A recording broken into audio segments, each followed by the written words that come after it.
Bonjour, Monsieur Pierre Lamontagne. Bonjour.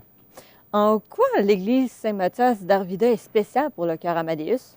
C'est spécial parce que pendant au moins 10 années, le chœur Amadeus a animé les messes le dimanche matin.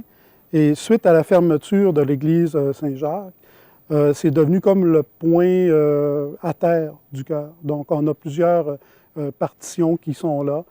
Puis, même si on n'y va plus vraiment souvent, c'est encore l'endroit où on a certaines choses pour nous. Et pourquoi justement faire l'animation de la messe le 12 février prochain à l'église? Bonne question. Cette année, c'est le 75e anniversaire de la création du chœur. Et le chœur Amadeus a d'abord été le chœur Saint-Jacques, qui a été créé avec des voix d'hommes seulement pour faire l'animation liturgique des messes dans les années fin 40, 50, 60. Bon. Et pendant, je vous dirais, environ 70 ans, c'était dans le mandat du chœur Amadeus d'animer une messe par semaine pour la paroisse Saint-Jacques, maintenant Saint-Mathias. Donc, dans les fêtes qu'on fait pour fêter notre 75e, on a pensé que c'était bon de revenir au départ à la création du chœur, revenir sur des chants qu'on a fait là, longtemps et de redonner notre service à la communauté, puis célébrer cette chose-là.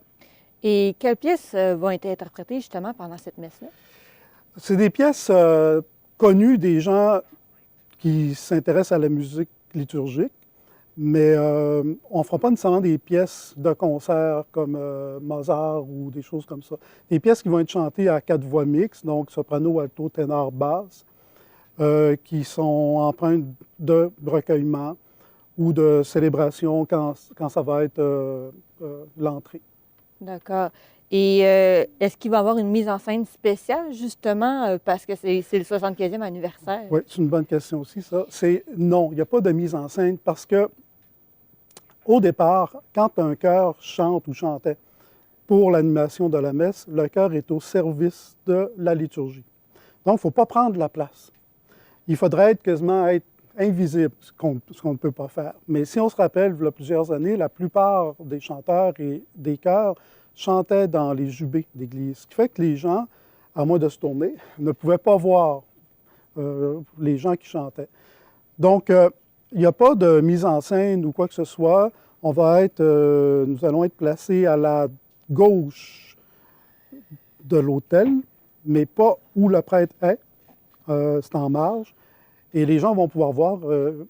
Mais l'important, c'est plus la musique qu'on va chanter pour amener les gens dans une réflexion, tout simplement.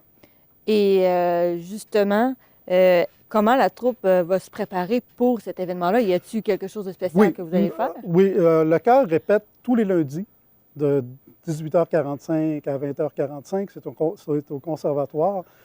Et depuis déjà 3 semaines, on a répété ces chants-là. Et il y a des gens qui chantent dans le chœur qui sont là depuis 50 ans. Il y en a que ça fait 10 ans, il y en a que ça fait 20 ans. Donc, c'est des chants que les gens connaissent vraiment très, très, très bien. Ils ont chanté des dizaines, pas dire des centaines de fois. Donc, ça n'a pas été très long de replacer cette musique-là ensemble. Puis pour les gens qui sont nouvelles, bien, quand tu as 2, 3, 4 personnes alentour de toi qui chantent et qui connaissent déjà le chant, tu l'apprends beaucoup plus vite, beaucoup plus rapidement. C'est des beaux chants, mais ce pas des chants nécessairement difficiles comme des grandes œuvres de Mozart, Bach, Beethoven. C'est quand même pas la même chose. Et est-ce qu'il va y avoir d'autres activités spéciales dans le cadre du 75e anniversaire du chœur? Oui. D'abord, il y a un comité qui a été créé. Je ne voudrais pas prendre la place de ce comité-là, mais ce qu'on en sait pour le moment, c'est qu'on va faire un concert au printemps pour se remémorer beaucoup de pièces que le chœur a chantées en concert. Donc, à ce moment-là, des pièces de concert vraiment, des grands compositeurs classiques. Et on essaie de faire une rétrospective à partir des années 40 avec un chant qui est en grégorien, seulement que des hommes. Des chants de la Renaissance, c'est en français.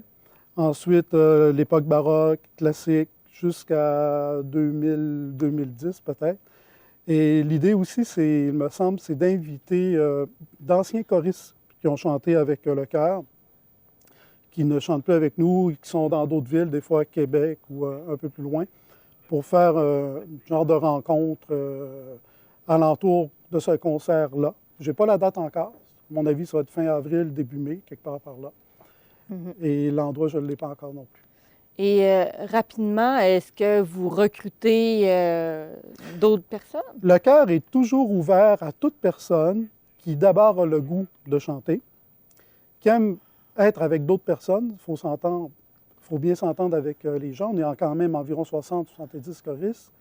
Quelqu'un qui a une voix juste. Souvent, il y a des gens qui disent « Ouais, j'aimerais ça, je chante juste, j'aime chanter, mais je ne sais pas lire la musique. » C'est pas grave, c'est préférable, mais la majorité des choristes qui sont dans le chœur ne savent pas lire la musique. Mais à force d'entendre et de regarder la partition, les gens finissent par être capables de savoir quand ça monte et quand ça descend. Rapidement, rappelez-nous la date et l'heure de l'événement et aussi le coût. Dimanche qui arrive, église Saint-Mathias, la messe de 11 h le matin et il n'y a pas de coût pour aller à la messe. Merci, M. Pierre. Bienvenue, ça fait plaisir.